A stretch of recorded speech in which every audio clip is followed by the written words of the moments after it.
Note کر لیجئے کہ جہاں تک پروٹیسٹنٹ مذہب کا تعلق ہے وہ تو پہلے سے ان کی جیب میں تھا. یہ ویسٹ کا لفظ آپ نے پڑھا ہوگا اور اخبارات میں آتا رہا خلیج کی جنگ کے دوران. ویسٹ ایک تو کہتے ہیں یہ بھیڑ جو کاٹ جاتی ہے منہ سوج جاتا ہے، ایک یہ ویسٹ مخفف ہے. وائٹ اینگلو سیکسن پروٹیسٹنٹس، سب سے پہلے یہود نے انہیں شکار کیا، اپنا اعلی کار بنایا.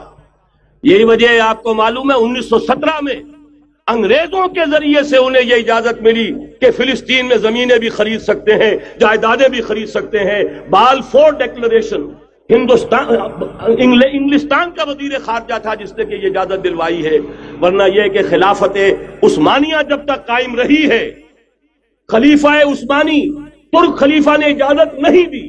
اس لیے کہ حضرت عمر رضی اللہ تعالیٰ عنہ نے، یہ بھی اب تاریخ کی ایک حقیقت بیان کر رہا ہوں جو شاید بہت سے حضرات کے علم میں نہ ہو، کہ جب یروشلم کے عیسائیوں نے سرنڈر کیا ہے یروشلم، حضرت عمر آئے ہیں، تشریف لائے ہیں مدینہ منورہ سے چارج لینے کے لیے. اس وقت جو ٹریٹی لکھی گئی ہے، جو معاہدہ ہوا ہے، اس میں وہاں کے یہودیوں، یہاں کے عیسائیوں نے طے کرایا تھا کہ یہاں آپ یہودیوں کو آباد ہونے کی اجازت نہیں دیں گے.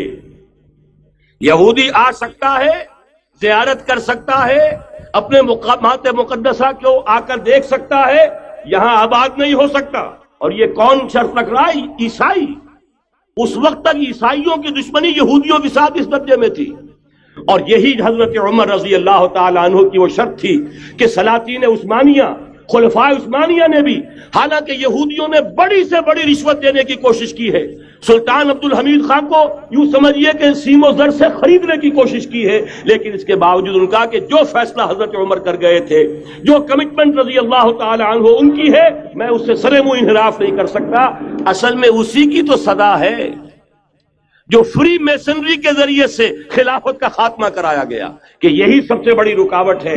اگر خلافت ختم نہ ہوتی اور اگر کہیں جہاد کا اعلان خلیفہ عثمانی کی طرف سے ہو گیا ہوتا تو یہ کہی تھی بات جب حضرت شیخ الہند رحمۃ اللہ علیہ جب یہ اسیری میں تھے مالٹا میں، تو وہاں کا انگریز کمانڈنٹ، اس نے چونکہ وہ کچھ مرید ہو گیا تھا یا کم سے کم عقیدت مند ہو گیا تھا، ایک روز حضرت شیخ الہند نے ان سے سوال کیا اس شخص سے کہ آپ لوگ ہماری خلافت کے پیچھے کیوں پڑے ہوئے؟ یہ تو بیمار، تم خود کہتے ہو یورپ کا مرد بیمار ترکی، آپ کو کیا ڈر ہے اس سے؟ آپ کیوں اس بیچاری خلافت کے در پہ ہیں؟ اس شخص نے جواب دیا تھا، مولانا اتنے بھول پن کے ساتھ بات نہ کیجئے، ہم بھی جانتے ہیں آپ بھی جانتے ہیں، اگر کہیں خلافت عثمانیہ کی طرف سے جہاد کا اعلان ہو گیا تو پورے عالم اسلام سے لاکھوں مسلمان اپنے سروں سے کفن باندھ کر نکل آئیں گے. آج اس گئے گزرے دور میں بھی اس کمزور اور یوں سمجھیے کہ نام نہاد خلافت کے اندر اتنی جان ہے، اتنی طاقت ہے، لہذا اس کو ختم کیا گیا. اور ختم کرایا گیا کن کے ذریعے سے؟ وہ جو مسلمان کہلاتے ہیں تھے فری میسن، مصطفیٰ کمال پاشا فری میسن، اور اس کے ذریعے سے انہوں نے سارے کام جو کروائے وہ در حقیقت اپنے سازشوں کے ذریعے سے اور مسلمانوں کو استعمال کر کے کروائے. بہرحال بات لمبی ہو رہی ہے. پہلی بات تو یہ ہے کہ وہی نقشہ اس وقت کا آج بھی ہے جہاں تک یہودیوں کا تعلق ہے، لیکن فرق یہ واقع ہو گیا کہ اس وقت عیسائی یہودیوں کے تابع نہیں تھے، بلکہ عیسائیوں اور یہودیوں کے مابین دشمنی تھی. آج یہودی عیسائیوں پر مسلط ہو چکا ہے. فرنگ کی رگے جاں پنجے یہود میں ہے، اور آج کے فرنگ کا لیڈر امریکہ ہے. امریکہ کا صدر یوں سمجھیے کہ وہ ان یہودیوں کا غلام ہے، مجال نہیں کہ ان کی مرضی سے ادھر سے ادھر ہو جائے، اور اگر کوئی غلطی سے ادھر سے ادھر ہو جائے تو اس کا پتہ چاک ہو جائے گا. آپ دیکھیے کیا حشر ہوا ہے بش کا، حالانکہ بہت بڑا ہیرو بن کر نکلا تھا گلف وار سے، لیکن ذرا سا ایک بیان دے دیا تھا کہ جو اسرائیل کو پسند نہیں آیا، تو جو الیکشن میں چاروں شانے چت ہوا ہے اس کا جو حشر ہوا ہے وہ دیکھ لیجیے. تو پہلی بات تو یہ سمجھ لیجیے کہ آج بھی یہودی یہ نیو ورلڈ آرڈر ہے، نیو ورلڈ آرڈر، اور اس میں عیسائی دنیا اس کی اعلی کار ہے. دونوں مقامات پر متصل قبل یہود کا تذکرہ ہے. سورہ صف میں بھی وقت کی کمی کی وجہ سے تفصیل میں نہیں جانا چاہتا. حضرت موسیٰ کا ذکر آیا، وَإِذْ قَالَ مُوسَىٰ لِقَوْمِهِ يَا قَوْمِ لِمَ تُؤْذُونَنِي وَقَدْ تَعْلَمُونَ أَنِّي رَسُولُ اللَّهِ إِلَيْكُمْ. پھر حضرت عیسیٰ کا ذکر آیا، وَإِذْ قَالَ عِيسَى ابْنُ مَرْيَمَ يَا بَنِي إِسْرَائِيلَ إِنِّي رَسُولُ اللَّهِ إِلَيْكُمْ مُصَدِّقًا لِمَا بَيْنَ يَدَيَّ مِنَ التَّوْرَاةِ وَمُبَشِّرًا بِرَسُولٍ يَأْتِي مِن بَعْدِي اسْمُهُ أَحْمَدُ. یہ سارا تذکرہ یہود کا ہے. اس کے بعد فرمایا یریدون لیطفئوا نور اللہ بافواہہم. یہ یہودی چاہتے ہیں کہ اللہ کے نور کو اپنی منہ کی پھونکوں سے بجھا دیں. اس میں ایک طنز بھی ہے. اللہ کے نور کو قریش مکہ بھی بجھانا چاہتے تھے لیکن وہ عمل کے ذریعے بجھانا چاہتے تھے. وہاں ابو جہل نے بھی اپنی جان دی ہے, گردن کٹوائی ہے. جہاں 13 صحابہ شہید ہوئے وہاں 70 بتوں کے ماننے والوں نے بھی اپنی جانوں کی قربانی دی ہے. لیکن یہودی سازش کے ذریعے سے دوسروں کو بھڑکا کر صرف ریشہ دوانی کے ذریعے سے اپنے آپ کو بچا کر اس نور کو بجھانا چاہتے تھے. اس لیے یہاں تنزیہ انداز ہے یریدون لیطفئوا نور اللہ بافواہہم. یہ اپنے منہ کی پھونکوں سے بجھانا چاہتے ہیں. اسی کی بہترین ترجمانی کی ہے مولانا ظفر علی خان نے کہ نور خدا ہے کفر کی حرکت پہ خندہ زن, پھونکوں سے یہ چراغ بجھایا نہ جائے گا. یہود کی بھی مخالفت تھی, مشرکین کی بھی مخالفت تھی, لیکن ان کا انداز تھا سازشوں کے ذریعے سے اسلام کی مخالفت. اب تفصیل میں جانے کا موقع نہیں ہے, پوری سیرت النبی کا ایک اجمالی سخت جائزہ لے لیجئے کیسے کیسی سازشیں کی ہیں. منافقت کا پورا پودا بھی انہی کا لگایا ہوا, انہی کے زیر اثر. انہی میں سے ایک ابو عامر راہب بھی تھا کہ جس نے جو ہے اتنا بڑا لبادہ اوڑھا, بہت ہی بڑے تقدیس کا لبادہ اوڑھا. انہی میں سے عبداللہ ابن ابی تھا ان منافقین میں سے جو مارے آستین بن کر جو ہے اندر سے اسلام کو سیب و تاج کرتا رہا. یہ سب یہود کے کارندے, یہود کے ایجنٹ تھے. پھر یہ کہ ہر مرتبہ دیکھ لیجئے بدر میں بھی وہ چڑھا کر لائے ہیں اور احزاب تو ان کی سازشوں کا شاہکار ہے. اب میں جو بات کہنا چاہتا ہوں وہ یہ ہے کہ تاریخ اپنے آپ کو دہرا رہی ہے. یریدون لیطفئوا نور اللہ بافواہہم, آج بھی بعین ہی وہ صورتحال موجود ہے. آج بھی new world order, Jew world order در حقیقت یہود کی ریشہ دوانی, در حقیقت زائنسٹ موومنٹ تقریباً 100 برس پہلے جو شروع ہوئی, اس سے بھی 125 برس پہلے آرڈر آف دی ایلومیناٹی, وہ آرڈر آف دی ایلومیناٹی 1776 میں قائم کیا گیا تھا. یہودیوں کی سازش وہ آج تک چل رہی ہے. آج بھی یہودی ہے کہ جو اسلام کا خاتمہ اور مسلمانوں کو اپنے کمی کاری بنانے کے لیے ایک پورے ورلڈ آرڈر کا نقشہ بنا کر آ چکے ہیں. اور آج در حقیقت آپ کا اصل دشمن, میں بالکل اتفاق کرتا ہوں مولانا سے, اصل دشمن نمبر 1 میرے اور آپ کے اندر موجود ہے, میرا اور آپ کا نفس. اصل دشمن یہ ہے.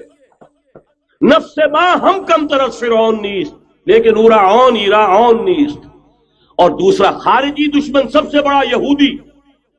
لیکن یہ کہ اس وقت کے اور اس وقت کے حالات میں ایک بڑا فرق واقع ہوا ہے. مجھے اقبال کے وہ شعر یاد آ رہے ہیں, دنیا کو ہے پھر مارکہ روح و بدن پیش, تہذیب نے پھر اپنے درندوں کو ابھارا, اللہ کو پامردی مومن پہ بھروسہ, ابلیس کو یورپ کی مشینوں کا سہارا. وہی تاریخ ستیزہ کار رہا ہے ازل سے تا امروز, چراغ مصطفی سے شرار بولہبی. تو دنیا کو ہے پھر مارکہ روح و بدن پیش, تہذیب نے پھر اپنے درندوں کو ابھارا, اللہ کو پامردی مومن پہ بھروسہ, ابلیس کو یورپ کی مشینوں کا سہارا.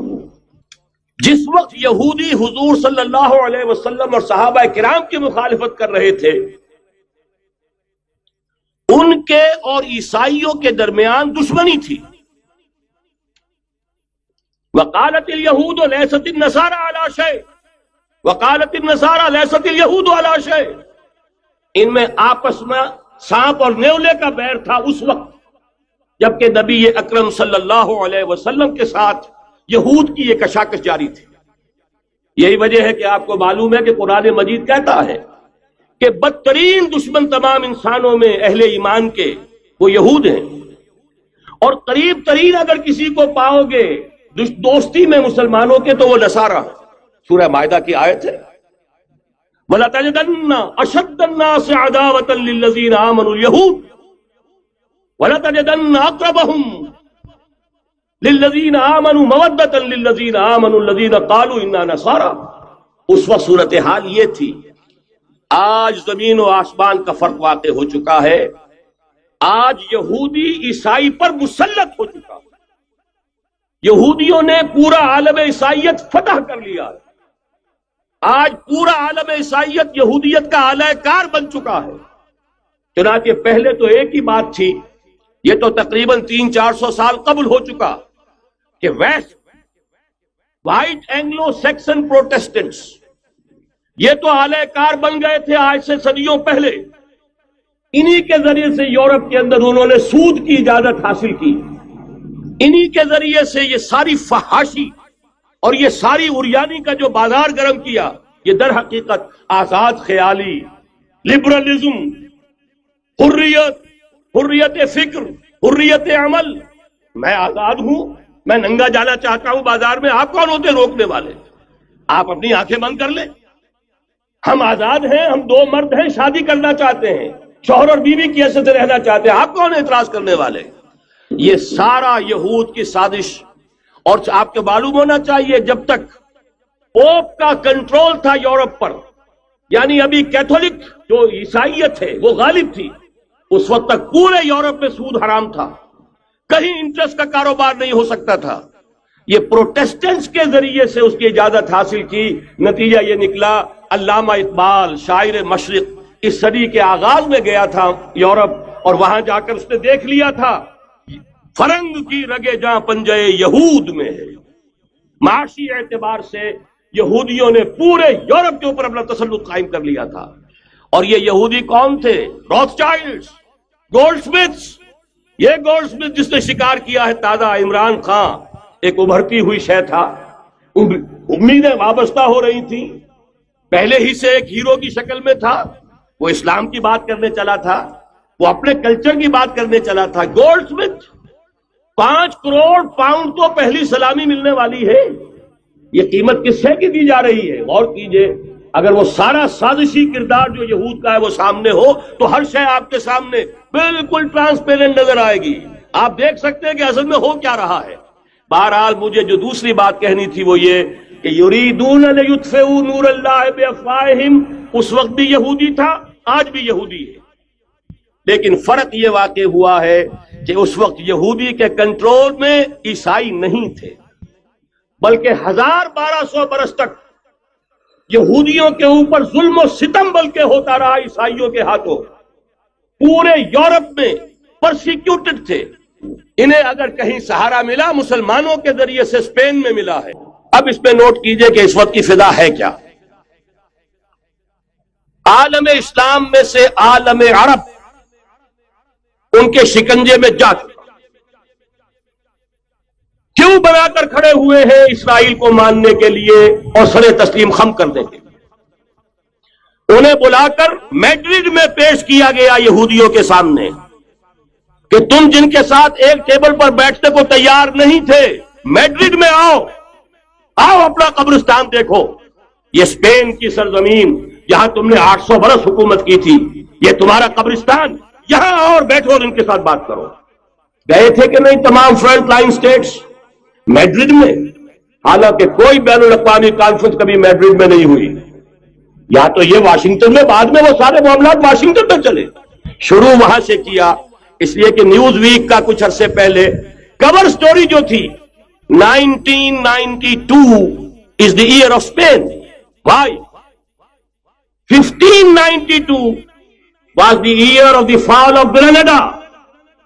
1492 میں 1492 میں غرناطہ کا سقوط ہوا اور پورے آئیبیرین پیننسولا سے ایک ایک مسلمان بچہ نکال کر ختم کر دیا گیا، یا زندہ جلا دیے گئے، یا تہہ تیز کر دیے گئے، یا جہازوں میں بھر بھر کر. اور آپ کو معلوم ہے میڈیٹرینین کی حیثیت کیا ہے؟ خلیج ہے، ایک معمولی سی خلیج.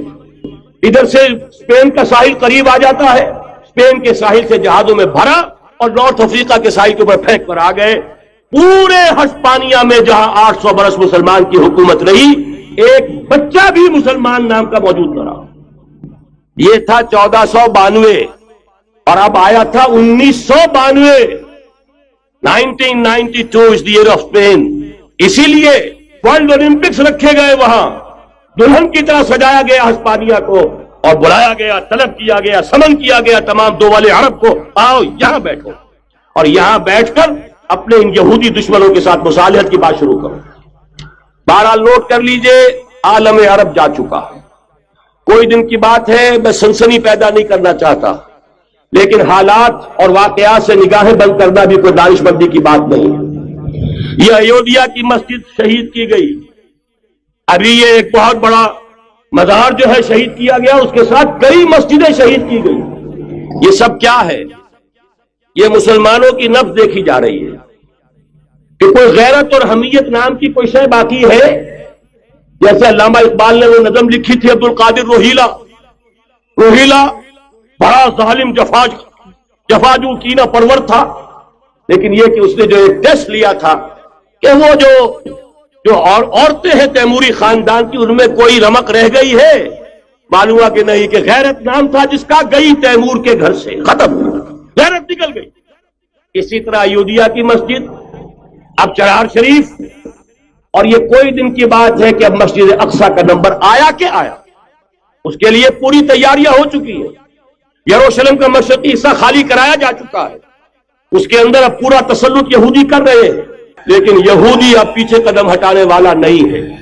ان کا تھرڈ ٹیمپل، تیسری مرتبہ ہیکل سلیمانی تعمیر ہونا ہے۔ نوٹ کر لیجئے، ان کے لیے وہ وہی کچھ ہے جو ہمارے لیے کعبہ ہے، ان کے لیے ہیکل سلیمانی بالکل وہی حیثیت رکھتا ہے جو ہمارے لیے کعبہ۔ وہ ہیکل سلیمانی ایک مرتبہ پہلے نبوکدنضر کے ہاتھوں مسمار ہوا، پھر سن 70 عیسوی میں ٹائٹس کے ہاتھوں مسمار ہوا، سن 70 کے بعد آج 1995 میں کتنے برس ہو گئے؟ پورے 1925 برس ہو گئے کہ ان کا کعبہ زمین بوس پڑا ہوا ہے۔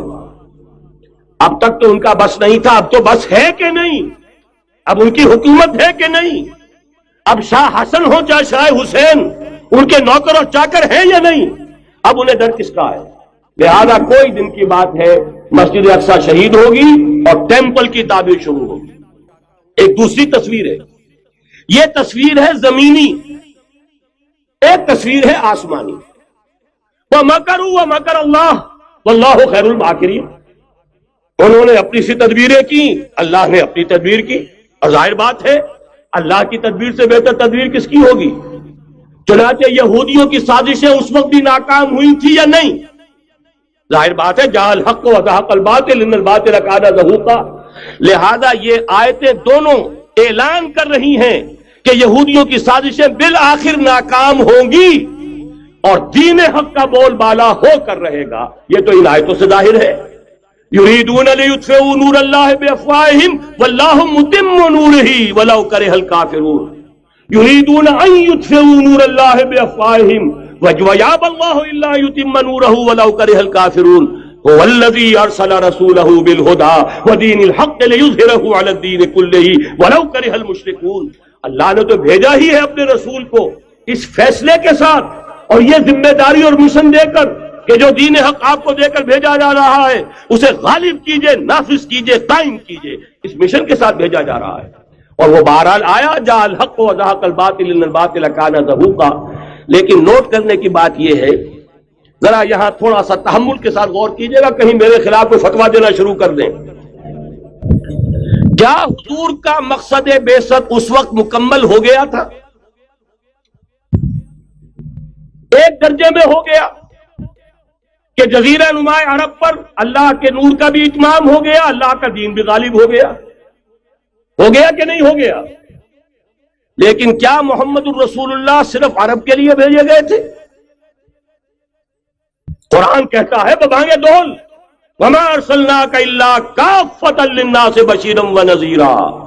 اے محمد صلی اللہ علیہ وسلم، ہم نے نہیں بھیجا ہے آپ کو مگر پوری نوع انسانی کے لیے بشیر اور نذیر بنا کر۔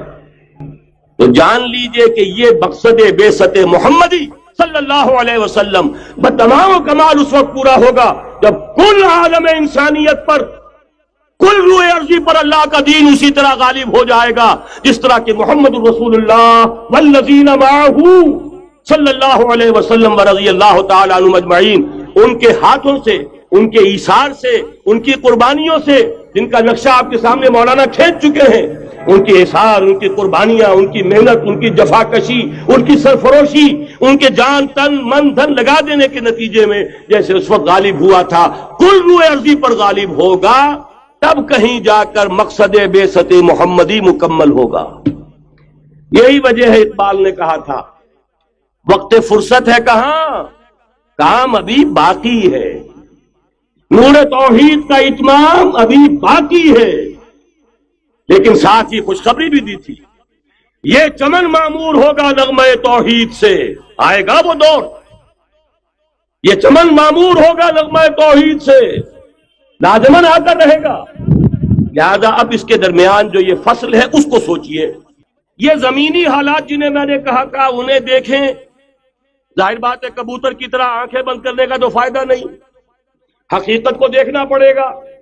حقیقت کو دیکھتے ہیں تو دل بیٹھ جاتا ہے، مایوسی کے اندھیارے چھا جاتے ہیں، امید کی کوئی کرن کہیں نظر نہیں آتی۔ کہاں نظر آئے؟ مولانا نے کتنا عمدہ نقشہ کھینچا ہے، کہاں ہے وہ اسلام؟ مسلمان تو ہیں، 1 ارب سے زیادہ ہیں، لیکن کوئی پوچھے 1 انچ زمین دکھاؤ جہاں اسلام تم نے نافذ کیا ہو، تو وہاں ہمارے ہاتھوں کے طوطے اڑ جائیں گے۔ نتیجہ یہ ہے کہ حالات تو زمینی جو ہے وہ ہے مایوس کن۔ اس میں ظاہر بات ہے کہ امید کا دامن تھامنے کے لیے ہمیں کوئی چیز چاہیے، اور وہ چیز ہے جو محمد عربی صلی اللہ علیہ وسلم اپنی خوشخبریوں کی شکل میں دے کر گئے۔ آپ نے اپنے دور سے لے کر قیامت تک 5 دور گنوا دیے۔ تکون النبوۃ فیکم ما شاء اللہ ان تکون ثم يرفع اللہ اذا شاء يرفعها ثم تکون خلافۃ على منہاج النبوۃ ثم تکون ملکا عاضا ثم تکون ملکا جبریا ثم تکون خلافۃ علی منہاج النبوۃ۔ یہ طویل حدیث کا میں نے صرف خلاصہ سنایا ہے آپ کو۔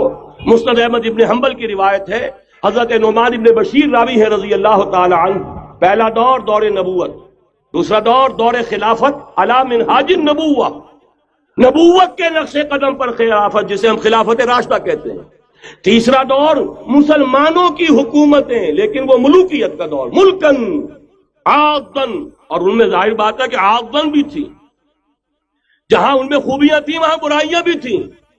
وہی حجاج ابن یوسف جس نے ایک مسلمان لڑکی کے خط کے اوپر فوج بھیجی ہے، وہی حجاج ابن یوسف ہے کہ سینکڑوں تابعین کے سر اس نے قلم کرائے ہیں، وہی حجاج ابن یوسف۔ وہی خلیفہ کہ جس نے فوج کشی کی اجازت دی تھی سندھ پر، وہی خلیفہ ہے جس نے بلا کر محمد ابن قاسم کو شہید کیا ہے کہ یہ پاپولر ہوتا چلا جا رہا ہے، ملوکیت کے لیے تو اس سے بڑا خطرہ اور کوئی نہیں۔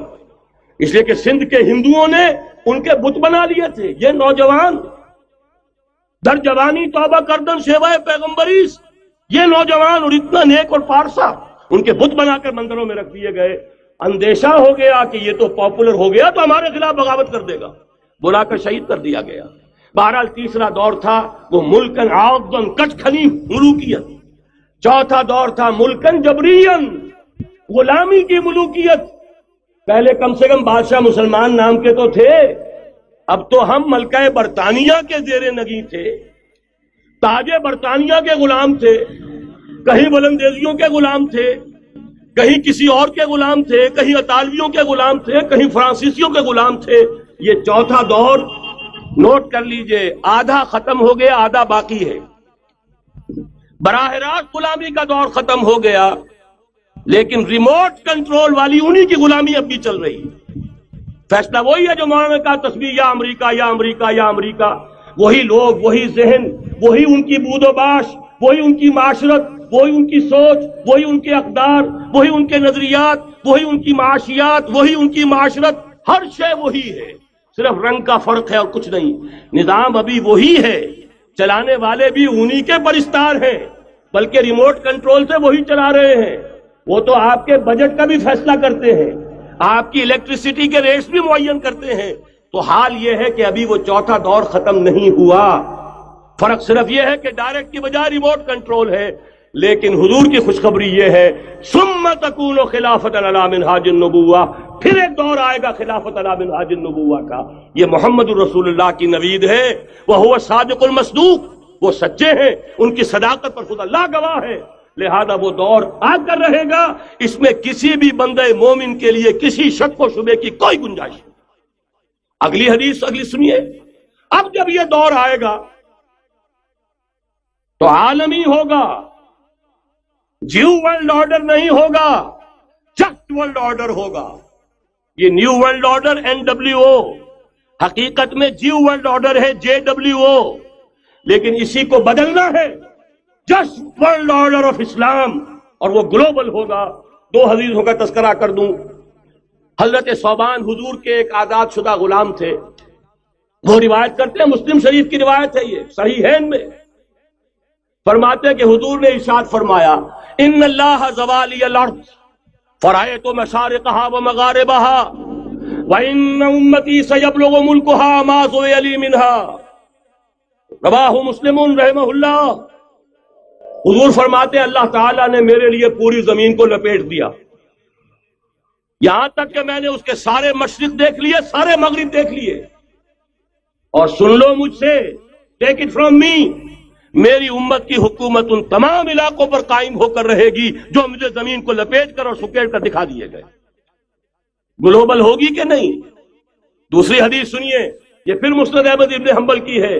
حضرت مقداد ابن الاسود رضی اللہ تعالی عنہ فرماتے ہیں، حضور نے فرمایا، لا يبقى على ظهر الارض بيت وبر ولا مدر الا ادخله الله كلمة الاسلام بعز عزيز وذل ذليل، اما يعزهم الله فيجعلهم من اهلها او يذلهم فيدونون لها۔ یہ ہے حدیث مسند احمد ابن حنبل کی۔ اور حضرت مقداد فرماتے پھر میں نے کہا اچھا تب تو ہو جائے گی وہی بات، وَيَكُونَ الدِّينُ كُلُّهُ لِلَّهِ، دین کل کا کل اللہ کے لیے ہو جائے گا۔ حدیث کا ترجمہ یہ ہے کہ حضور نے فرمایا روئے زمین پر نہ کوئی اینٹ گارے کا بنا ہوا گھر رہے گا، نہ کوئی اونٹ کے بالوں کے بنے ہوئے کمبلوں کا خیمہ رہے گا جس میں اللہ تعالیٰ کلمہ اسلام کو داخل نہ کر دے۔ لیکن یہ داخلہ دو طریقے سے ہوگا، بعز عزیز و ذل ذلیل، یا صاحب عزت کے اعزاز کے ساتھ، یا کسی مغلوب کی مغلوبیت کے ساتھ، یعنی یا تو اللہ تعالیٰ ان کا اعزاز فرمائے گا اور وہ کلمہ اسلام کے خود قائل ہو جائیں گے۔ جب گھر والا خیمے والا اسلام لے آئے گا تو اسلام اس کے گھر میں داخل ہوگا، اس کو بھی عزت نصیب ہوگی۔ وَلِلَّهِ الْعِزَّةُ وَلِرَسُولِهِ وَلِلْمُؤْمِنِينَ، عزت تو حق ہے اللہ کا، اس کے رسول کا اور اہل ایمان کا۔ اور اگر وہ اسلام قبول نہیں کرے گا تو یؤتُ الْجِزْیَةَ عَنْ یَدٍ وَهُمْ صَاغِرُونَ، چھوٹے ہو کر رہنا پڑے گا، جزیہ دینا ہوگا، اسلام کی بالادستی قبول کرنی ہوگی۔ یہ ہے آسمانی نقشہ۔ یہ اللہ فرما رہے ہیں وَاللَّهُ مُتِمُّ نُورِهِ وَيَأْبَى اللَّهُ إِلَّا يُتِمَّ نُورَهُ لِيُظْهِرَهُ عَلَى الدِّينِ كُلِّهِ وَلَوْ كَرِهَ الْمُشْرِكُونَ۔ یہ اللہ کا فیصلہ ہے۔ ادھر يُرِيدُونَ لِيُطْفِئُوهُ ہے، یہ زمینی نقشہ ہے۔ اب شکل کیا ہے؟ اب میں آپ سے عرض کر دوں کہ ان دونوں کے مابین جو خلا نظر آ رہا ہے، کوئی شخص یقین کے ساتھ نہیں کہہ سکتا کہ اب حالات کا کیا رخ ہوگا، اس لیے کہ ظاہر بات ہے قرآن مجید میں مستقبل کے بارے میں خود حضور سے کہلوایا گیا، وَإِنْ أَدْرِي أَقَرِيبٌ أَمْ بَعِيدٌ مَا تُوعَدُونَ۔ لوگوں مجھے معلوم نہیں ہے کہ جس بات کی تمہیں خبر دی جا رہی ہے وہ قریب آ چکا ہے یا دور ہے۔ وَإِنْ أَدْرِي لَعَلَّهُ فِتْنَةٌ لَكُمْ وَمَتَاعٌ إِلَىٰ حِينٍ، اور میں نہیں جانتا، ہو سکتا ہے اللہ کچھ اور مہلت دے دے تمہیں، اور کچھ اور آزمائش جو ہے اس کے لیے تمہارے لیے کوئی اور مہلت عطا فرما دے، ہو سکتا ہے۔ تو میں بھی کسی دعوے سے نہیں کہہ رہا، لیکن دو امکانات ہیں۔ امکان نمبر ایک کیا ہے؟ ابھی عالم اسلام کا ایک سالڈ بلاک ہے جو یہودی ورلڈ آرڈر کی نگاہوں میں کھٹک رہا ہے۔ میں کھٹکتا ہوں دل یزداں میں کانٹے کی طرح۔ اگرچہ ان کی اسٹریٹجی کیا ہے؟ ایک ایک کر کے ان کے حصے بکھرے کر کے تیا پانچا کرو۔ ابھی وہ بلاک کون سا ہے؟ ایران ہے، افغانستان ہے، پاکستان ہے، اور روسی ترکستان سے آزاد ہونے والی جو ریاستیں ہیں، یہ ایک سالڈ بلاک۔ یہ عجمی مسلمان عربی نہیں، عربی گئے، یہ نوٹ کر لیجئے، اس لیے کہ عربوں کو اللہ نے فضیلت دی تھی، محمد ان میں سے تھے صلی اللہ علیہ وسلم، یہ رتبہ بلند ملا جن کو مل گیا۔ لیکن ساتھ ہی اللہ نے دھمکی بھی دے دی تھی سورہ محمد میں، ان تتولوا یستبدل قوما غیرکم، اگر تم پیٹھ دکھا دو گے اس مشن کو جو ہم نے تمہارے حوالے کیا ہے، تمہیں ہٹائیں گے، کسی اور کو لے آئیں گے۔ اور یہ بات ہو چکی ہے 13ویں صدی عیسوی میں، 1258 میں جب سقوط بغداد ہوا ہے، عربوں کے ہاتھ سے عالم اسلام کی قیادت چھین لی گئی، معزول کر دی گئی۔ اس کے بعد قیادت کن کے ہاتھوں میں آئی؟ ترکوں کے ہاتھ میں، ترکان تیموری ہندوستان میں، ترکان صفوی ایران میں، ترکان سلجوقی مڈل ایسٹ میں، اور ترکان عثمانی کا تو کہنا ہی کیا ہے، وہ ایشیا مائنر سے چل کر آپ کو معلوم ہے کہ مشرقی یورپ کا کتنا بڑا علاقہ، دی گریٹ آٹومان امپائر اس صدی کے آغاز تک قائم تھی۔ اس صدی میں عجیب عجیب معجزے ہوئے ہیں۔ گریٹ آٹومان امپائر جو 3 بر اعظموں پر محیط، نام و نشان ختم۔ The great U S S R, نام و نشان ختم۔ اب تو روس صاحب ایک ملک کی حیثیت سے رہ گئے۔ یہ اس صدی میں دو اور وقت نہیں ہے میں اور آپ کو کیا بتاؤں، اس صدی میں تو بڑے بڑے عجیب عجوبے ہوئے ہیں، بڑی بڑی 2 عظیم جنگیں ہو چکی ہیں، تیسری جو ہے سر پر کھڑی ہے، دور نہیں ہے، جس کو حدیث میں کہا گیا ہے الملحمۃ العظمی، تاریخ انسانی کی عظیم ترین جنگ، اور وہی صلیبی جنگ جس کا آغاز بوسنیا سے ہو چکا ہے۔ کہ ایک امکان تو یہ ہے کہ اس بلاک میں اسلام کا احیاء ہو، اور اس کے لیے کچھ نویدیں بھی موجود ہیں احادیث نبویہ میں۔ وہ تو آپ نے سنا ہوگا اقبال کا شعر، میرے عرب کو آئی ٹھنڈی ہوا جہاں سے، میرا وطن وہی ہے، میرا وطن وہی ہے۔ حدیث میں آتا ہے یخرج ناس من المشرق یؤتون للمہدی یعنی سلطان ہی، مشرق سے فوجیں نکلیں گی کہ جو کہ مہدی کی حکومت قائم کریں گی۔ یہ مہدی اہل تشیع کے مہدی اور ہیں، ہمارے مہدی اور ہیں۔ اہل تشیع کے عقیدے کے مطابق ان کے بعد میں امام جو روپوش ہو گئے تھے وہ امام مہدی ہے، وہ ظاہر ہو جائیں گے، ابھی امام غائب ہیں، پھر وہ ظاہر ہو جائیں گے۔ ہمارے نزدیک یہ مہدی پیدا ہوں گے یا ہو چکے ہوں، اور یہ ہوں گے حضرت فاطمہ کی نسل ہی سے رضی اللہ تعالی عنہا، لیکن عالم عرب کے اندر پھر ایک طاقت بن کر ابھریں گے، باطل کی قوتوں کے خلاف جہاد کریں گے، لیکن ان کو مدد آئے گی 2 طرف سے، ایک زمینی مدد آئے گی مشرق سے، ایک آسمانی مدد آئے گی۔ عیسیٰ ابن مریم کا نزول، حضرت مسیح علیہ الصلوۃ والسلام جو زندہ آسمان پر اٹھائے گئے تھے نازل ہوں گے، اور در حقیقت ان 2 مددوں کے نتیجے میں پھر یہود کا قلع قمع ہوگا، اور یہی گریٹر اسرائیل ان کا گریٹر گریو یارڈ بن کر رہے گا، عظیم تر قبرستان بن کر رہے گا۔ اس کی بڑی واضح حدیثیں موجود ہیں، اس کی بڑی تفصیلی خبریں موجود ہیں، یہ احادیث کی کتب کے اندر، بدقسمتی سے ہماری اس کی طرف توجہ نہیں۔ ایک تو یہ ہو سکتا ہے، اسی طریقے سے ایک اور حدیث ہے، یخرج من خراسان رایات سود، یخرج من خراسان رایات سود لا يردها شیء حتی تنصب بإیلیا۔ اور خراسان حضور کے زمانے میں آج کے افغانستان کا نام ہے۔ یہ افغانستان میں جو جہاد ہوا ہے، غلطیاں ہوئی ہیں اور غلطیوں کا خمیازہ بھگت رہے ہیں، لیکن جتنا خون یہاں پر خلوص کے ساتھ دیا گیا ہے اس کی مقدار بھی کم نہیں ہے۔ یہاں سے خیر برآمد ہوگا۔ اور دوسری بات اپنے بارے میں نوٹ کر لیجئے، یہ پاکستان، بچا کھچا Pakistan, what remains of Pakistan, یہ اصل میں ہے کیا؟ مولانا بہت خوبصورت انداز میں فرما رہے تھے، یہ 313 نہیں تھے، اسلام تھا۔ اسی طرح نوٹ کیجئے، پاکستان نہیں ہے، 4 صدیوں کی تجدیدی مساعی کا حاصل۔ آپ نے کبھی نوٹ کیا ختم نبوت کے بعد اب سب سے اونچا منصب کس کا ہے؟ مجددین۔ سنن ابی داؤد کی روایت، ان اللہ یبعث فی هذه الامہ علی راس کل 100 عام من یجدد لها دینہا۔ اور نوٹ کیجئے، کوئی بات ہے 1000 برس تک سارے مجدد عالم عرب میں پیدا ہوئے، جیسے ہی دوسرا 1000 سال شروع ہوا، الف ثانی کا مجدد اعظم شیخ احمد سرہندی کہاں تھا؟ صنم خانہ ہند میں حاضر ہوا۔ میں شیخ مجدد کی لحد پر، وہ خاک کے ہے زیر فلک مطلع انوار، گردن نہ جھکی جس کی جہانگیر کے آگے، جس کے نفس گرم سے ہے گرمی آرات۔ وہ پھر 12ویں صدی کا مجدد اعظم امام الہند شاہ ولی اللہ دہلوی 13ویں صدی کا مجدد اعظم، سید احمد بریلوی اس کے خون کا امین اور اس کے ساتھ کے شہداء کے خون کا امین، ان کے جسموں کا امین آپ کا خطہ ہزارہ، آپ کا خطہ سوات، اس میں ان کی جانیں ہیں جو دی گئی ہیں. اور وہ نہایت میں آپ سے عرض کر دوں، دور صحابہ کے بعد اتنا خالص اسلامی جہاد پوری مسلمان تاریخ میں نہیں ملے گا جتنا وہ تحریک شہیدین کا. 14ویں صدی ہجری میں شیخ الہند جیسا مجاہد اعظم کہ انگریز نے گرفتار کر کے قید بھی کیا ہے، تو کہاں ہندوستان میں نہیں، کہاں جزیرہ مالٹا بحر روم میں. اقبال کے نفس سے ہے لالے کی آگ تیز، ایسے غزل سرا کو چمن سے نکال دو. کہیں ہندوستان کی کسی جیل میں ہوا تو شاید اس کے نفس کی گرمی ہی سے کوئی حرارت پیدا ہو جائے.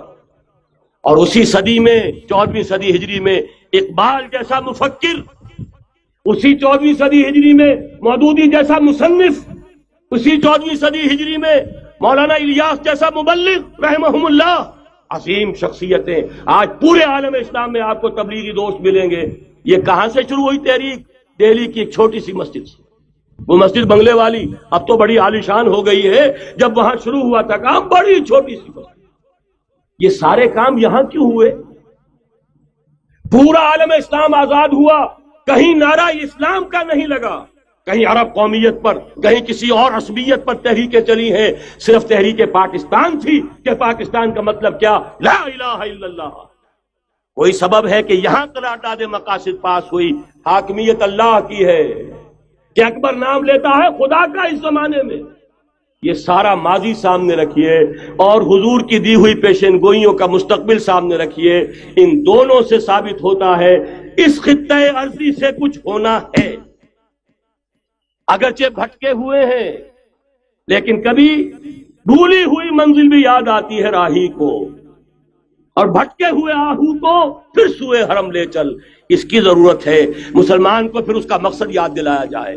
پاکستان اس لیے نہیں بنایا گیا تھا کہ ہمارے ہاں ٹاٹے اور برلے نہیں تھے تو ہمارے پاس اس کے بھی باپ وجود میں آ جائیں، اس لیے تو نہیں بنایا گیا تھا. پاکستان اس لیے نہیں بنایا گیا تھا کہ جاگیرداروں کی جاگیرداریاں محفوظ ہو جائیں. پاکستان اس لیے تو نہیں بنایا گیا تھا.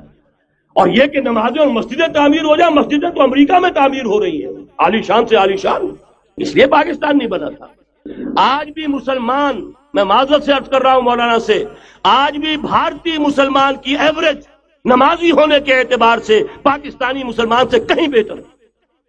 آج بھی برقع نظر آ جائے گا تو ہندوستان میں نظر آ جائے گا. میں نے اپنی آنکھوں سے دیکھا چند سال پہلے جب مکہ مسجد حیدرآباد دکن میں 3 دن مسلسل میری تقریریں ہوئی ہیں، 10,000 مرد اور 5,000 خواتین، اور ان میں سے کوئی بغیر برقعے کے نہیں تھی.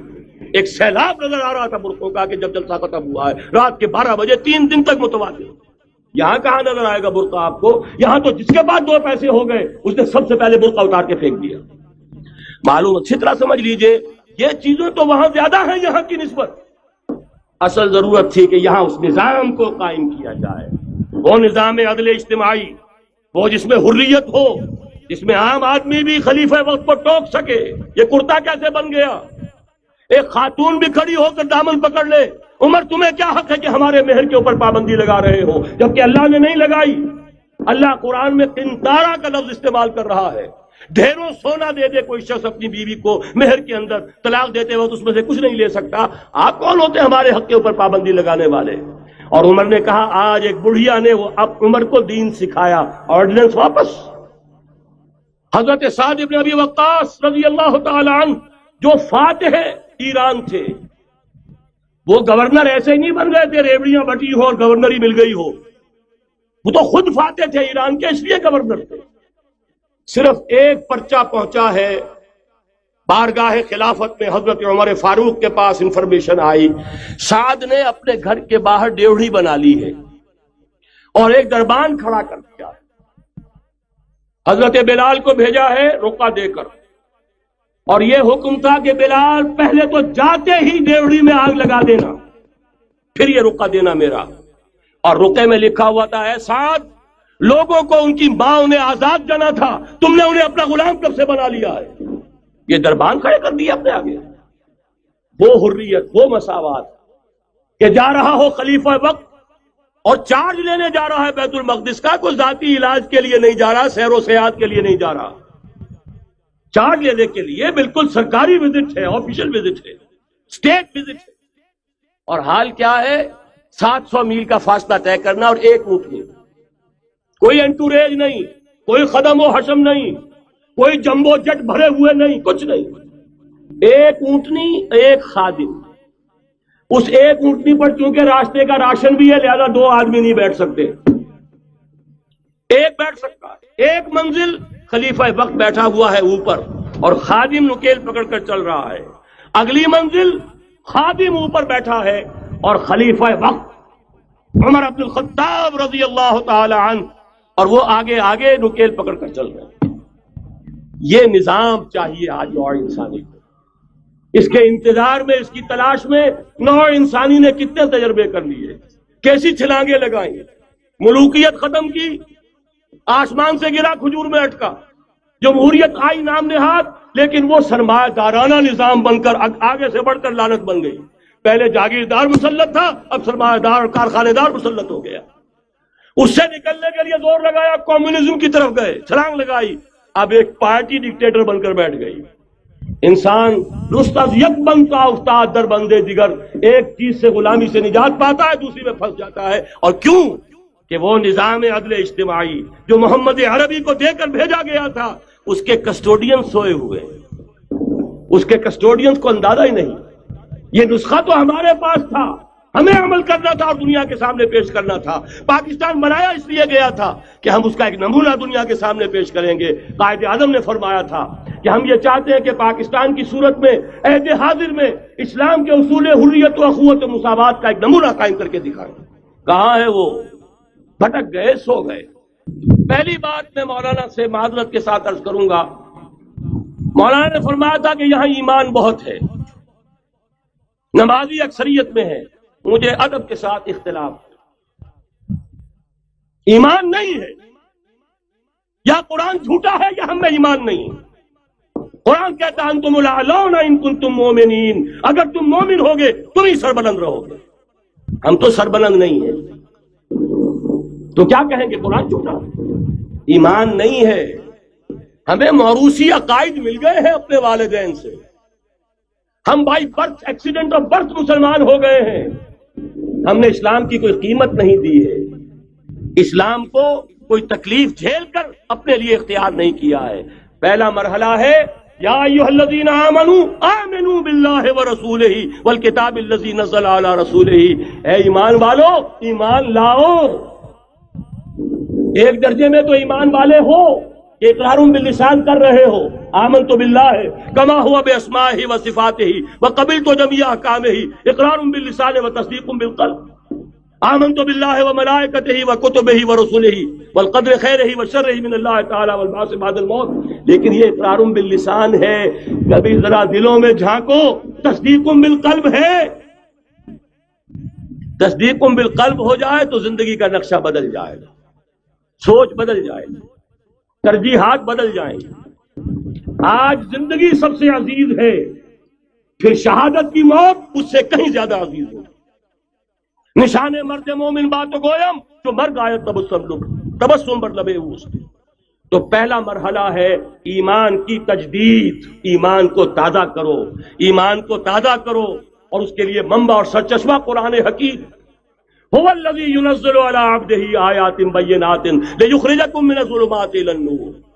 قرآن سے ہی لوگوں کو بلاؤ، تلاوت آیات کے ذریعے سے لوگوں کو کھینچو، یہ میگنیٹ ہے جو سلیم الفطرت لوگوں کو کھینچ لے گا۔ پھر اسی کے ذریعے سے تزکیہ کرو، یا ایھا الناس قد جاءتکم موعظۃ من ربکم وشفاء لما فی الصدور۔ تمہارے سینوں کے اندر جو روگ ہیں ان کا علاج بھی یہی قرآن ہے۔ پھر اسی کی تعلیم دو، یتلو علیہم آیاتہ ویزکیہم ویعلمہم الکتاب والحکمہ۔ یہ پہلا مرحلہ۔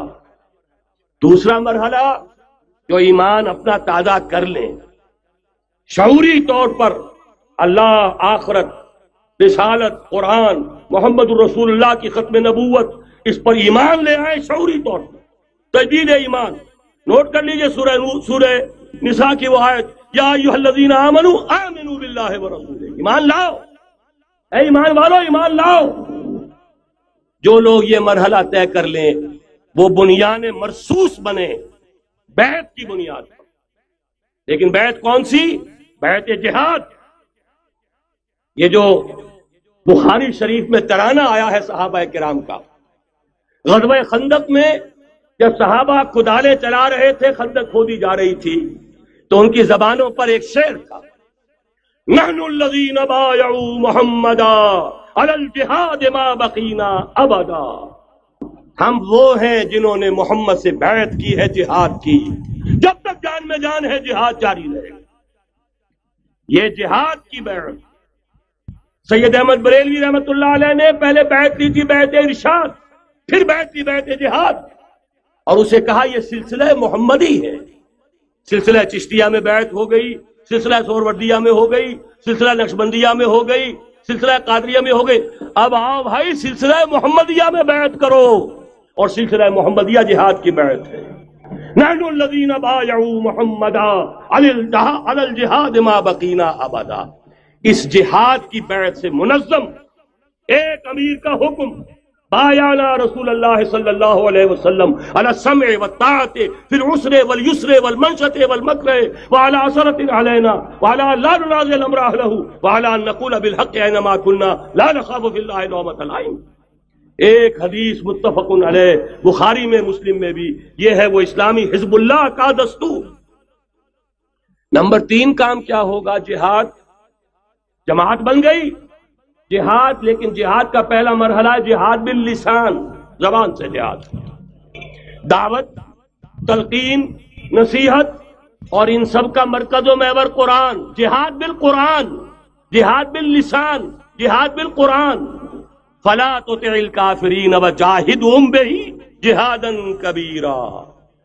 اے نبی آپ ان کافروں کی باتیں نہ سنیے، ان کے کہنے میں مت آئیے، ان سے کوئی اثر قبول نہ کیجیے، اور ان کے خلاف جہاد کرتے رہیے اس قرآن کے ذریعے سے. بہت بڑا جہاد 13 برس تک جہاد ہوتا رہا ہے قرآن کے ذریعے سے. اے نبی آپ ان کافروں کی باتیں نہ سنیے، ان کے کہنے میں مت آئیے، ان سے کوئی اثر قبول نہ کیجیے، اور ان کے خلاف جہاد کرتے رہیے اس قرآن کے ذریعے سے. بہت بڑا جہاد 13 برس تک جہاد ہوتا رہا ہے قرآن کے ذریعے سے.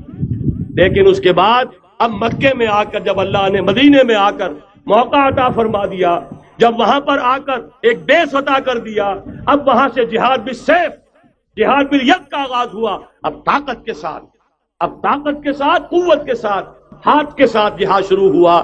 اس میں آخری بات عرض کر رہا ہوں، آج کے دور میں اس کی ایک شکل تو وہ تھی جو حضور کے دور میں تھی. 313 کے مقابلے میں 1000 یا 4000 3000 آ گئے تھے احد میں. ادھر سے 1000 نکلے تھے، بعد میں 300 چلے گئے واپس، تو 700 رہ گئے. آج کا معاملہ کچھ ذرا مختلف ہے. نمبر 1 تو یہ کہ جو حکمران ہے وہ خود مسلمان ہے. بے نظیر بھٹو کو بھی کسی نے آج تک کافر تو نہیں کہا، چاہے وہ کفریہ کلمات کہتی رہتی ہے. اسلامی شاعر کا مذاق اڑانے کے بعد اور کون سی کسر رہ گئی؟ لیکن فتویٰ کسی نے لگایا نہیں. لہذا مسلمان ہی حکمران ہے. نمبر 1 وہاں یہ تھا، ایک طرف کافر، ایک طرف اہل ایمان. کلیئر کٹ جو ہے معاملہ موجود تھا. دوسرے یہ کہ یہاں سٹینڈنگ آرمیز ہیں، پیراملٹری فورسز ہیں. وہاں کیا تھا؟ ادھر بھی والنٹیئر، ادھر بھی والنٹیئر. کوئی سٹینڈنگ آرمی، کوئی ٹرینڈ آرمی موجود نہیں تھی. 313 بھی والنٹیئر تھے، 1000 بھی والنٹیئر تھے. البتہ یہ کہ اسلحہ کا فرق تھا. لہذا آج کی دنیا میں معاملہ، اس کی ایک مثال ایرانیوں نے پیش کر دی ہے، اور وہ ہے یک طرفہ جنگ. غیر مسلح، پرامن، منظم احتجاج. سڑکوں پر نکل آئیں گے جب طاقت ہوگی، جب نہیں چلنے دیں گے اس نظام کو، نہیں دیں گے ٹیکس، نہیں چلنے دیں گے ان بینکوں کو. پکیٹنگ ہوگی، گھراؤ ہوگا، نہیں چلنے دیں گے. سود حرام ہے، اللہ اور اس کے رسول کے خلاف اعلان جنگ ہے، نہیں چلنے دیں گے. لیکن اس کے لیے پہلے طاقت ہو. صداقت کے لیے جس دل میں مرنے کی تڑپ، پہلے اپنے پے کرے خاکی میں جاں پیدا کرے. محمد عربی نے مکے میں نہیں شروع کر دیا تھا جہاد صلی اللہ علیہ وسلم، حالانکہ 150-200 آدمی تو وہاں بھی موجود تھے. لیکن یہ کہ نہیں، آپ حالات، عالم اسباب ہے، اس کا جائزہ لے کر کوئی قدم اٹھائیں گے۔ قرآن میں خود کہا گیا ہے، اے مسلمانوں پہلے تم 10 پر 1 بھاری تھے، اب تمہارے اندر الآن فیکم ضعفا، اب کچھ کمزوری آ گئی ہے، اب 2 پر 1 بھاری رہے گا۔ لیکن کمزوری اسی وقت آ گئی تھی، اوسط جو ہے کم ہو گیا۔ نئے نئے جو مسلمان ہوئے تھے ان کی وہ پختگی تو نہیں تھی جو مکے کے مہاجرین کی تھی، جو ان آزمائشوں کی بھٹیوں میں سے گزر کر آئے تھے، جو کندن بن کر نکلے تھے ان آزمائشوں کی بھٹیوں سے۔ لہذا جان لیجئے آج کے دور میں جہاد بالید یک طرفہ جنگ کی صورت میں ہوگا، اور اگر ایرانیوں نے کر کے دکھا دیا تو ڈوب کر مر جانے کا مقام ہے سنی مسلمانوں کے لیے کہ وہ نہ کر سکے۔ جب بھی میں بات کرتا ہوں کہتے ہیں یہاں نہیں ہو سکتا، کیوں؟ یہاں کوئی صاحب ایمان نہیں، یہاں کوئی صاحب غیرت نہیں، کوئی صاحب حمیت نہیں۔ میرے نزدیک جھوٹ ہے۔ جانے دینے کے لیے تو نظام مصطفیٰ میں بھی آ گئے تھے، نام نہاد نظام مصطفیٰ تحریک، ہر جس نظام مصطفیٰ تحریک نہیں تھی وہ صرف بھٹو کے خلاف ایک تحریک تھی، ورنہ ولی خان ہو، پیر پگاڑا ہو اور اصغر خان صاحب ہو، یہ نظام مصطفیٰ کے ماننے والے، قائم کرنے والے، وہ صرف بھٹو کے خلاف تحریک۔ لہذا اس میں بھی مسلمانوں نے جانیں دے دی، تو اب آپ سوچئے کہ پھر کوتاہی ہماری ہے، ہم نے راستہ ان کے سامنے رکھا نہیں، بات واضح کی نہیں، لوگوں کو عمل کے لیے ابھارے، راستہ بھی تو دکھائیں۔ نمبر 1 ایمان کی تجدید بذریعہ قرآن، وہ جنس نہیں ایمان جسے لے آئیں دکانیں فلسفہ سے، ڈھونڈے سے ملے گی عاقل کو یہ قرآن کے سیپاروں میں۔ تجدید ایمان بذریعہ قرآن، اجتماعیت بذریعہ بیعت جہاد، بیعت سم و طاعت فی المعروف۔ نمبر 3 جب تک طاقت کافی نہیں ہے جہاد باللسان، کہو تو صحیح یہ فحاشی خدا کے لیے ختم کرو، کہو تو صحیح اخبار والوں سے جا کر ہاتھ جوڑ کر یہ کیا تم رنگین تصویریں شائع کرتے ہو نوجوان لڑکیوں کی، یہ کون سا تمہیں ثواب ہو رہا ہے، تم نے کس چیز کو ذریعہ بنایا ہے اپنی کمائی کا اور اپنی دولت کے حصول کا، کہو تو صحیح، نہ سنے۔ بہرحال اللہ تعالیٰ کے ہاں تمہارے کہنے کا یہ جو نہی عن المنکر باللسان ہے تمہیں تو اجر و ثواب ملے گا، اور جب طاقت اتنی ہو جائے کہ ٹکر مول لینے کی پوزیشن میں ہو تو نکل آؤ، گھیراؤ کرو۔ یہ ہے راستہ کام کرنے کا، یہ ہے طریقہ، لیکن تنظیم ہو، موب نہ ہو، سم و طاعت فی المعروف، جو حکم دیا جائے، حکم ہو حرکت کرنے کا تو حرکت کریں، اور حکم ہو رک جانے کا تو رک جائیں۔ اگر یہ نظم جماعت نہیں ہوگا خیر وجود میں نہیں آئے گا، قربانیاں ہوں گی اور ضائع جائے گی۔ اس نے بھی خلوص میں اگر غلطی کی ہے بہرحال اللہ کے ہاں اس کا جو ثواب محفوظ رہے گا۔ جان دینا آسان کام نہیں ہے، لیکن یہ ضرور ہے کہ نظم کے بغیر دی گئی ہے اس کا دنیا میں نتیجہ نہیں نکلے گا۔ تو یہ میں نے عرض کیا آپ سے 4 نکات: تجدید ایمان بذریعہ قرآن، اجتماعیت بذریعہ بیعت جہاد اور بیعت سم و طاعت فی المعروف۔ پھر جب تک طاقت کافی نہیں عن المنکر باللسان، مظاہرے کرو، لوگوں کو جا کر روکو، ہاتھ جوڑو، خوشامد کرو، باز آ جاؤ، منکرات کو چھوڑ دو، اللہ کے غضب کو دعوت نہ دو، اللہ کے غصے کو نہ بھڑکاؤ۔ لیکن جب طاقت کافی ہو جائے، منظم جماعت جو جانے دینے کے لیے تیار ہو، جو اپنے سینوں پر گولیاں کھانے کو تیار ہو، پھر میدان میں آئیں گے، پھر کہیں گے یا یہ منکرات نہیں یا ہم نہیں، یا تخت یا تختہ، اس کے سوا تیسری بات پھر کوئی نہیں ہوگی۔ اور اس کے لیے یہ ون سائیڈڈ وار، یک طرفہ جنگ ایرانیوں نے کر کے دکھا دی، ہلکی سی جھلک ہمیں بھی پاکستان میں دکھا دی۔ اب بھی اگر ہم کہیں کہ ہمارے سامنے راستہ نہیں ہے تو یہ سوائے اس کے کہ اپنے آپ کو، وہ جو اقبال نے کہا، پتہ نہیں نام کیا ہے اس کا، خدا فریبی کے خود فریبی، عمل سے فارغ ہوا مسلمان بنا کے تقدیر کا بہانہ۔ راستے تو صاف ہیں، نشانات راہ بھی اب تو سامنے موجود ہیں، اگر اس کے باوجود ہم حرکت نہیں کرتے تو سارا قصور ہمارا اپنا ہے۔ جو باتیں میں نے عرض کی ہیں، اب ظاہر بات ہے ایک تقریر میں میں نے بہت سا مواد جمع کیا ہے، میری کتابیں ہیں، میرے کیسٹس ہیں، ان سب کا جو ہے اب جس کے بھی دل میں کوئی جذبہ ابھرا ہے، اس جذبے کو بہت قیمتی سمجھیے، جس کے بارے میں اقبال کا ایک خوبصورت شعر ہے: آرزو اول تو پیدا ہو نہیں سکتی کہیں، اور ہو جائے تو مر جاتی ہے یا رہتی ہے خام۔ اس لیے کہ یہ ماحول ایسا ہے، یہاں بری آرزویں پروان چڑھتی ہیں، دولت کی آرزو، شہرت کی آرزو، جائیداد کی آرزو، اور یہ اقتدار کی آرزو، لیکن یہ کہ کبھی دینی اگر جذبہ ابھرتا بھی ہے تو ماحول اسے غذا نہیں دیتا، آکسیجن نہیں ہے، وہ پودا مرجھا جاتا ہے۔ لہذا جس کے دل میں بھی وہ جذبہ ابھر آیا ہو اس کو مضبوطی کے ساتھ اس لمحے کو امر بنا دیجئے۔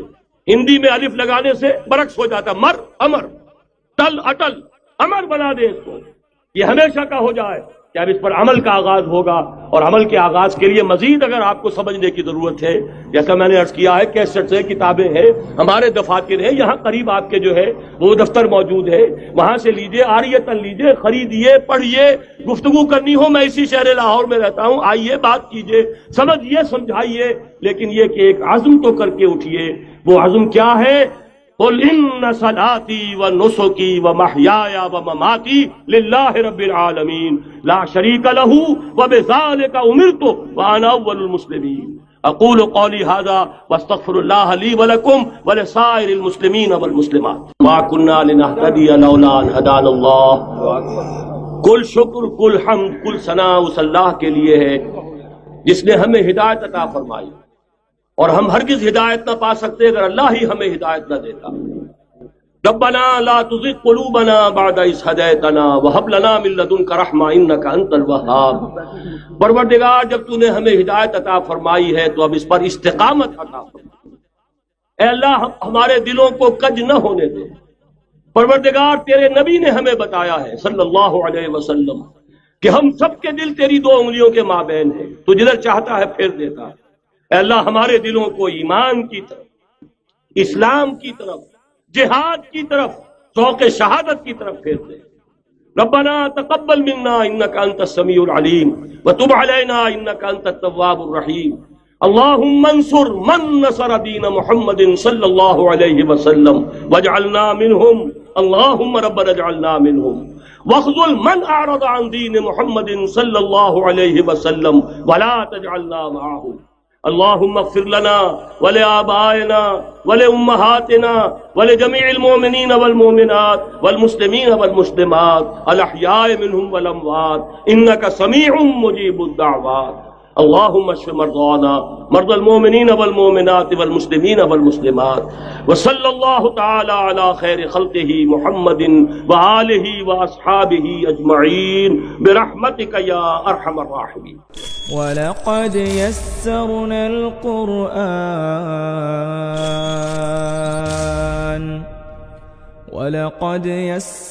الْقُرْآنَ لِلذِّكْرِ فَهَلْ مِن مُّدَّكِرٍ۔